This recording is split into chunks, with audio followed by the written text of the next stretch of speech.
បាទនេះបងប្អូនដែលដួងវាអាយុ20ថ្ងៃជាងហើយវាកាច់សវកបាទហ្នឹងវាកាច់សវកវាក៏វាញាស់ដែរបាទអានេះ10បាល់10គេថាវាមូខ្លួនឯងដល់ពេលហើយខ្ញុំចេះຕົកទៅឥឡូវវាញាស់ហើយបាទ10ក្បាលវាញាស់បានមើល2បាន8បាទងាប់អស់2ងាប់3អានេះក៏ងាប់ដែរនេះដោយសារវាចេញអត់រួចវាដល់ថ្ងៃវាចេញតែវាចេញអត់រួចឥឡូវវាងាប់វិញហើយនេះប៉ុន្តែ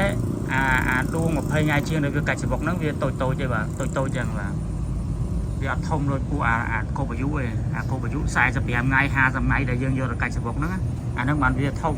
ហើយពងច្រើនអានេះតូចទេបាទតូចអញ្ចឹងវាកាច់ដែរវាកាច់វាអត់ចំណៃវាឡើងមកកាច់អាដងវាគ្របពីលើហ្នឹងបាទអញ្ចឹងឃើញថា